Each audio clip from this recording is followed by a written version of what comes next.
Eh bien bonjour à tous, et non, vous ne rêvez pas, ce n'est pas un titre putaclic. Il y a vraiment un jeu Stargate officiel qui a été annoncé. On a très peu d'infos, donc la vidéo sera assez courte. Je vous mets d'ailleurs le trailer tout de suite. Donc c'est un titre qui va s'appeler Stargate Timekeepers. On a extrêmement peu d'infos au travers de cette vidéo, qui nous montre essentiellement l'activation de la porte avec l'ensemble des chevrons. Je vais peut-être d'ailleurs rebaisser encore un tout petit peu le son. Mais ce qui fait surtout l'effet d'une bombe sur cette annonce, c'est... j'ai pas l'habitude d'ailleurs de commenter ce genre de choses, mais je suis un immense fan de la franchise Stargate depuis que je suis tout gamin. J'ai 29 ans, donc j'ai grandi avec Stargate. Et le hasard des choses fait qu'en ce moment, d'ailleurs, je suis en train de me refaire Atlantis. Putain, elle est belle, là, quand même. Et ils l'ont franchement foutrement bien modélisée. Elle est plutôt canon. Bon, par contre, ça... Là j'ai pas compris. Alors, est-ce que c'est juste un effet dans la vidéo pour pas que ce soit un moment qui soit un petit peu trop long, etc. Je vous laisse regarder un petit peu quand même pour ceux qui n'ont pas vu la vidéo. Alors, il y a quelques petites choses intéressantes à retenir quand même, malgré tout, c'est notamment la musique. Ça peut paraître bête à dire, mais merde, c'est déjà arrivé que des jeux sous licence n'aient pas les droits de la musique. Et ça gâche un petit peu tout selon moi. Je prends l'exemple d'un jeu style l'Attaque des Titans par exemple, auquel je suis aussi très fan. Eh bien le jeu sur Steam n'a pas les musiques de l'animé. Ce qui est extrêmement dommage puisque l'animé a des musiques qui sont absolument exceptionnelles. Mais là, l'activation qui est extrêmement lente de l'horizon des événements, je trouve ça un peu bizarre sur le coup. Après ça, je trouve que ça a été plutôt bien fait, sauf là. D'un coup, ils te font un vous. Ok, ça j'ai pas compris. Peut-être que c'est que pour la vidéo. Par contre, ce qui est intéressant, c'est qu'on voit le caouche, parce que du coup ça s'appelle le caouche, hein, le gros machin là qui sort, on le voit qui revient à l'intérieur de la porte, et ça rappelle le film de 94-95, selon les dates, selon le pays où il est sorti, mais le film de 94, où le vortex au début, enfin le caouche faisait... Ensuite il revenait derrière, il y avait le contre-plan à l'arrière de la porte, on le voyait revenir derrière. Ça c'était plutôt pas mal, donc ça montre qu'ils ont quand même une petite connaissance de la franchise, ça c'est plutôt cool. Par contre j'ai pas compris, ces deux machins noirs là, je sais pas ce que c'est. Si vous avez la réponse en commentaire, dites-le moi, parce que j'ai pas souvenir avoir vu ça dans le OSGC en fait. Donc maintenant pour aller plus loin, alors il faut savoir que le studio qui va développer Stargate Timekeepers, c'est un studio qui n'est pas inconnu dans le monde des jeux de stratégie, puisque ce sera un jeu de stratégie, on ne sait pas encore si ce sera du temps réel ou du tour par tour, j'espère du temps réel quand même, mais c'est un studio qui a déjà travaillé notamment sur, par exemple, je vais vous montrer ça là, ils ont fait Starship Troopers, donc là je vous ai chopé des petites vidéos de gameplay, bon alors, malheureusement c'est du gameplay un petit peu sombre, mais ce que je trouve intéressant c'est que bien qu'il n'y ait pas encore de date de sortie d'annoncer, on peut se dire que le jeu il va quand même être assez moderne dans sa conception, parce qu'on le voit là, un jeu qui a quelques années, en plus c'est sur de l'alpha, enfin quelques années, non il a été présenté en 2019, mais 2019 pour de l'alpha, on n'est quand même pas sur un titre qui est dégueulasse. Après, ça va aussi dépendre des moyens que la MGM va mettre derrière. On en reviendra toujours à l'argent au final. Mais je trouve que c'est un jeu de stratégie si il a cet aspect-là un petit peu, on voit par exemple des cartes de jour, des cartes de nuit, des projecteurs, des effets lumière et tout, ça peut être assez sympa.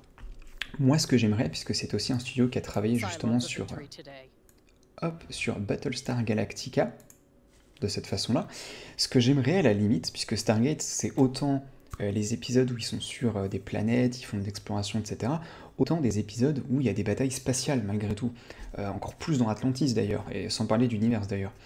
Mais du coup, moi ce que j'aimerais bien à la limite, c'est un jeu qui ait les deux gameplays.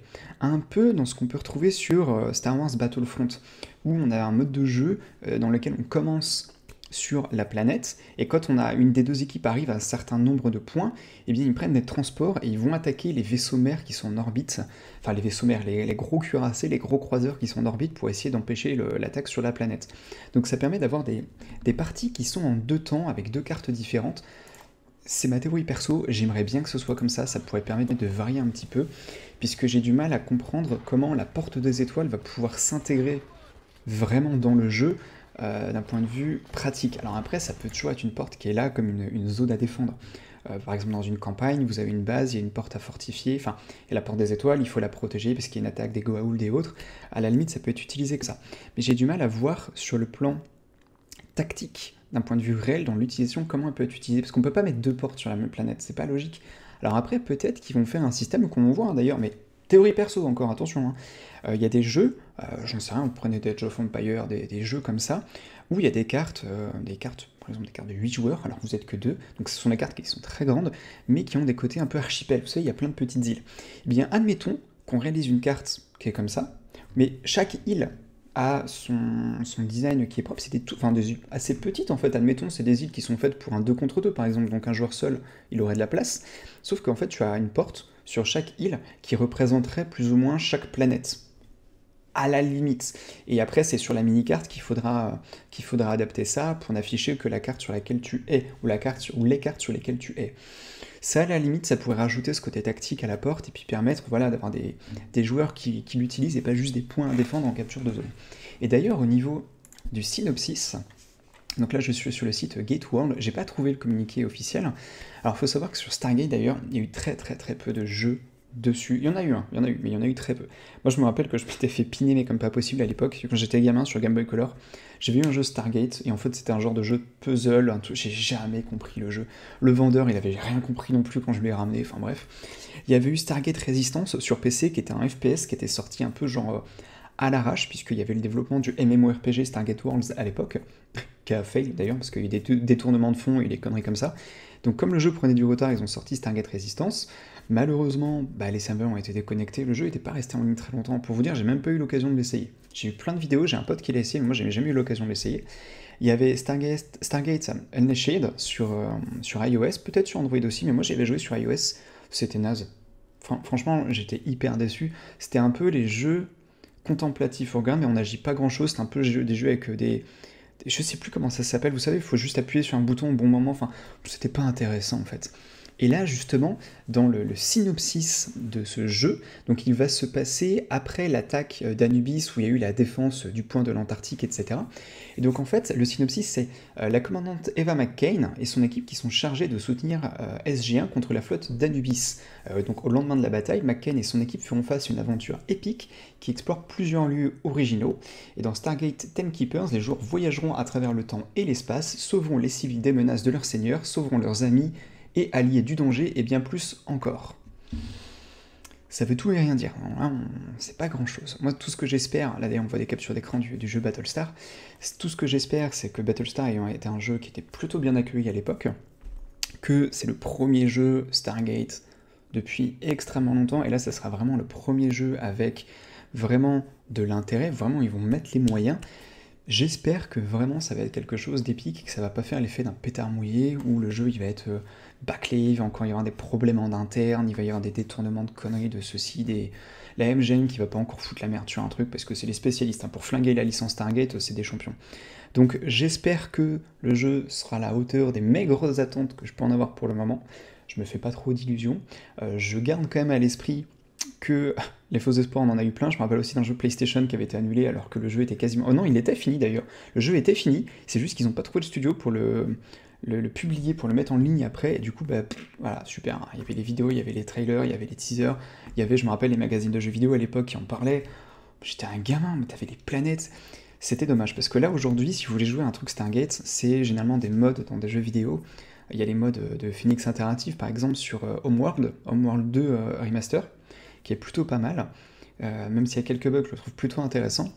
Il y a après des modes, notamment sur Counter. Moi, j'avais beaucoup joué à des modes Counter-Strike Source, je crois, qui étaient vraiment plutôt bien foutus, en fait, parce que vous aviez, par exemple, la modélisation du SGC et la modélisation d'Atlantis. Counter-Strike mode... Attendez, est-ce que... Je vais regarder si je peux pas vous trouver un petit truc avec Atlantis, et du coup c'était plutôt cool, mais le problème c'est que ça reste sur des serveurs privés, et serveurs privés oblige, il y a rarement beaucoup de joueurs dessus, et moi j'avais eu la chance d'arriver sur ce jeu, enfin sur ce mode, on voit la porte, sur ce mode à une époque où il y avait encore une petite communauté, et bon je crois qu'on était que 2 ou 3 Français, on n'était qu'une vingtaine à jouer. C'était pas cette version là, moi c'était plus beau là, je sais pas ce que c'est, mais le sol il est un peu chelou. Mais en gros, vous aviez une base, enfin une équipe qui commençait au SGC, une équipe qui commençait sur Atlantis, et on pouvait vraiment traverser la porte. il y avait les Goa'uld et il y avait les Tauris, et il y avait pareil ce système de classe où on avait le Zatiktel, on avait la lance Jaffa, la lance Goa'uld, il y avait même les super guerriers d'Anubis, là vous savez les mecs qui étaient tout en noir avec les pistolets laser, enfin, les pistolets, les machins qui t'envoyaient des petits trucs d'énergie là. Il y avait ça, et après dans la Tori tu avais... il me semble qu'il y avait Tink où il y avait des Jaffa, c'est possible, mais après t'avais plutôt des soldats traditionnels, plus t'avais d'équipement, plus t'étais ralenti, ça c'était un peu chiant, mais bon, ça restait intéressant malgré tout. Le jeu était cool parce qu'on reprenait vraiment ce design, ce skin de Stargate, comme c'était fait par des fans d'une carte à une autre ou d'un mode à un autre, on pouvait avoir des choses qui étaient totalement différentes, et des modes qui étaient vraiment très très canons, hein. Je me rappelle, alors attendez, est-ce que je vais pouvoir vous retrouver ça? T'avais même en fait cet effet de vortex là quand tu passais d'une base à une autre, mais le truc c'est qu'il y avait des cartes où tu pouvais avoir des planètes différentes, et moi je me rappelle de modes de jeu où tu avais le Malp que tu devais suivre, donc en fait tu avais des planètes Goa'uld notamment, et tu devais en tant que Tori escorter le Malp jusqu'à un point de protection, ou jusqu'à la porte. Là par exemple on voit que c'est un mode mais dans lequel ils n'ont pas modélisé ni les personnages, ni les armes, ni quoi que ce soit. Voilà, c'est Counter-Strike 1.6, c'est plus vieux déjà.